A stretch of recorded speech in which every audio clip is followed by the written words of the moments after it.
Hey guys, Jay back again for Wix Wires, and we have, what can I say, a lovely Saturday morning out here at Fab Car Audio with Coen, and we've got a Grand Cherokee to do some stuff to. Let's get into it.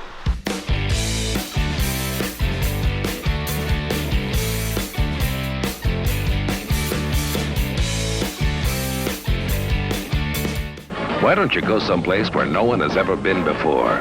All you need is the Jeep. It's got guts, rugged Jeep guts. Any Star Wars people out there, see if you can get the reference. First things first, we've got to run through what we're actually putting in the car. That'd be a good idea. So, let's have a look.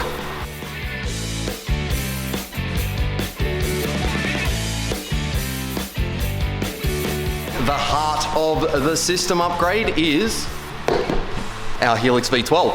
One of the big things with majority of cars, and a lot of people don't understand that, yes, upgrading speakers is going to make a big difference to the car, but ultimately it's your processing and your amplification that really makes all the difference to the car, and that is the heart of your system.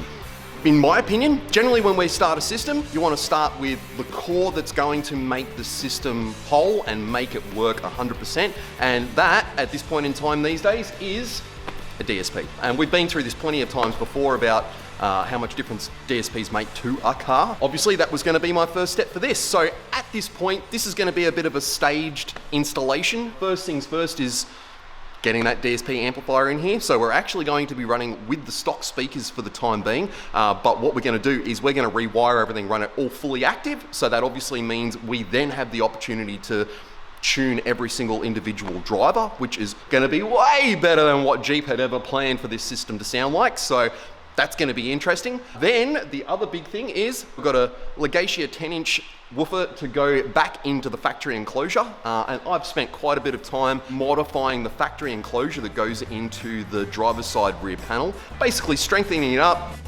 As you can see, it looks a bit like a water tank, so it sounds like a water tank. Very hollow, very thin, and was not going to work very well for a aftermarket sub or a good quality subwoofer. One of the big bonuses with the factory sub box is the fact that it's actually quite a large enclosure. So the bonus with that is putting an aftermarket woofer into the enclosure is going to be no issue whatsoever. And at this point in time, obviously that sub is going to be running off 2 channels of our V12. Now, the V12s can run about 180 RMS at 2 ohm per channel when you drive them down. So the way we're going to run this is a dual 2 ohm coil Legatia. So we'll just run an individual channel per coil for the driver and link them up in the DSP. Factory woofer that was in that enclosure. They're not actually a pretty reasonable woofer for what it is, but as you can see, we're definitely going bigger. Oh, and I got to install that banana bread in my face at some stage. So just, you know, part of the installation process. Inside that box, we have some pretty serious milkshake mix going on. So basically reinforce the absolute crap out of it. And as it is now, it is quite solid. So I still need to do a little bit of sound deadening on it as well, just to take any extra resonance out of it. But apart from that, that is a solid box. And so I've also got our ring cut over here, which basically locks into place in him, and that will go back into the factory position in the car. Let's have a look at where the factory woofer is. There you go, so there's our factory woofer location. As you can sort of see through the hole, there ain't much behind it at this point. With no further ado, let's get it.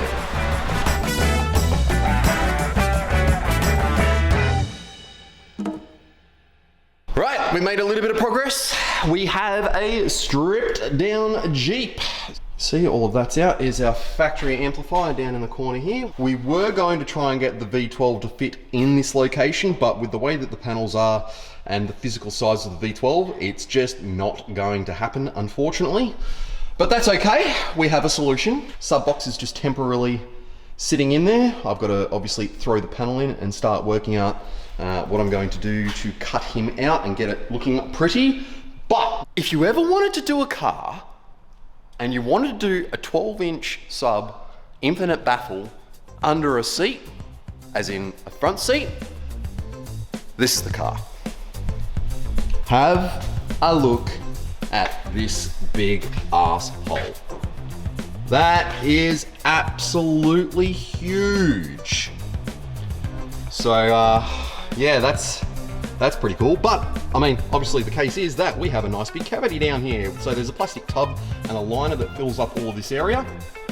So basically the V12 is going to fit quite nicely down into that little hole down there. Win! Little bit of progress. The box is in there and we're lining up pretty bloody well, so that's a good sign.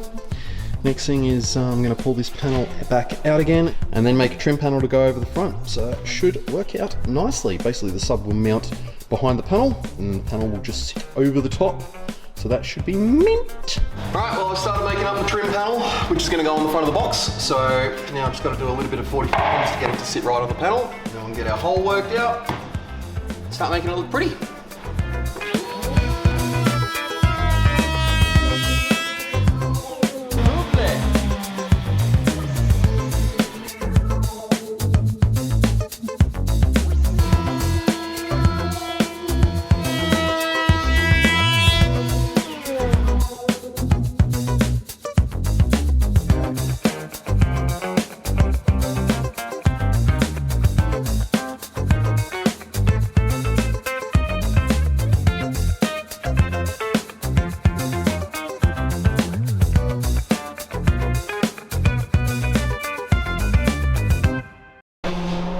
So, back with some progress updates.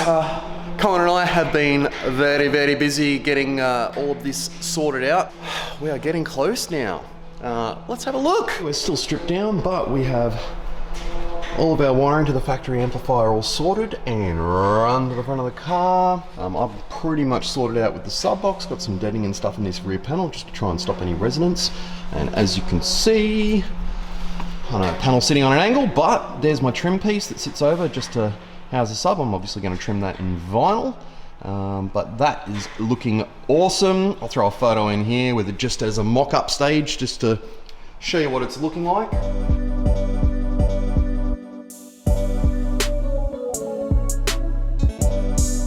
And we'll walk around to the front now. We'll have a look at all of the wiring. So we have a lot going on. Obviously our main loom's coming forward and our power coming from the opposite side. Battery is under the driver's seat in this one, so that sort of made things a little bit easier. No firewall running. But yeah, as you can see, there's all our input wires, output wires.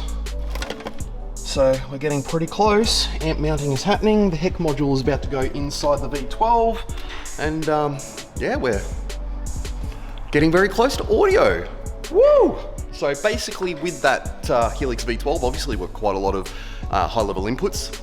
Now this one, I mean, obviously it is a factory amplifier. So, I mean, I had a small assumption that this was probably going to be an active system, but yep, 100% confirmed. This is a fully active system from factories. Tweeters and mid-bass in the front, mid-ranges and mid-bass in the rear, center channel, and obviously the factory sub. The only downside to this car is the factory head unit factory amplifier. The way it works is there's a CAN bus data signal that runs to that factory amplifier that basically does all of the controls. The amplifier itself only gets a pretty flat, no volume adjusted, no balance, no fader signal directly into the amplifier. Then it's the amplifier itself that then controls your fader, your balance, volume, all of that sort of stuff. Of course, that being the case meant that factory amplifier needed to stay in the car, and the way we're going to run it is all of those speaker outputs coming from that factory amplifier will now feed our Helix V12 high level input, and we're going to be able to basically then take all of those inputs, sum it all together, make it all one, and then obviously we can feed it back out to the speakers again. That's how we are running it. But at this stage, like I said, just about to get that heck module put into the V12, and we are close to getting that thing back into the car. So getting close to audio. All right, let's keep going. All right, V12 time. Time to pull this baby apart. So obviously we've got our heck module to go in, and that is going to come with, I've done this a couple of times on my channel, I think, from memory. So essentially, obviously we've got our heck module itself and a new backplate to allow for the ports and the antenna. Ooh yeah.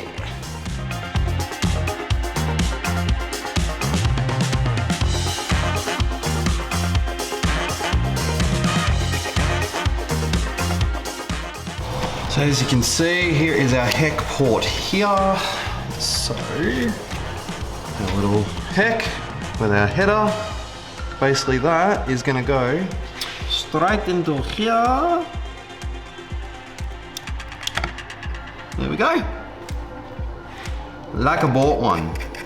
So now basically all I've got to do is put the top plate back on, get my front panel on, and we are golden.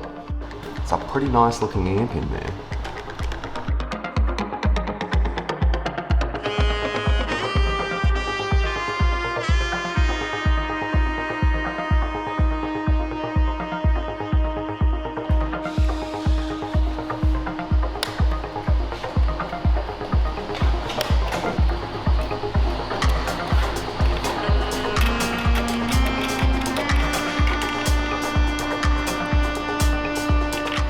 All right, there we go. There's our heck module installed. And the only other thing is the antenna, which will go onto that port right there. But that is about it. So our V12 is now ready to install. All right, we are up to trimming my panel. You can see I've got that all shaped up and ready to go. And again, I'm using a Tesla vinyl, which love this stuff, but let's get into this bit, get it trimmed up.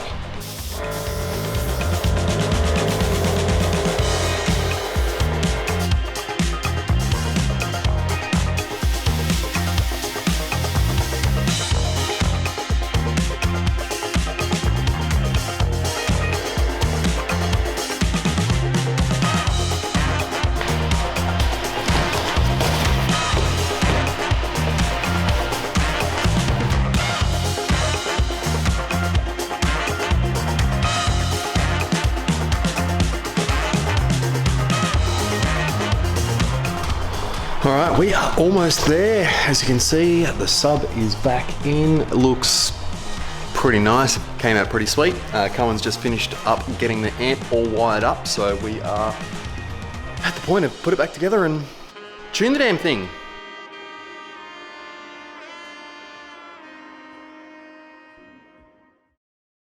And we are done. It's sounding really bloody good for stock speakers. Probably way better than it should. Sub, like, no big surprise. Like every time I do a Legatia, they just sound awesome. Nice and tight, nice and punchy, blends well already. It just, yeah, killer sub. So love it. And he may come back for a speaker upgrade sometime in the future, but obviously this was the big bonus, like I said earlier, that, you know, having that V12 in here now means that going for a speaker upgrade now, we are going to be able to extract the most out of each component that we put in there. So that is the massive win. You know, got that DSP, I'm going to be set for the future. So thanks for watching yet again, guys. Like and subscribe, you know, comment below, tell me what you think of the build. If you got a Jeep Cherokee as well and, you know, got a system in it, tell me about it. But other than that, I'll see you guys next time. See ya.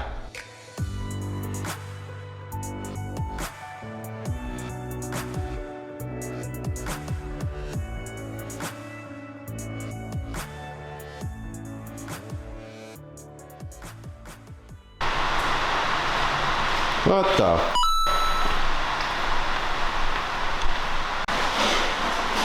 That's better. Now it works. No, not gonna focus. Fine, be like that.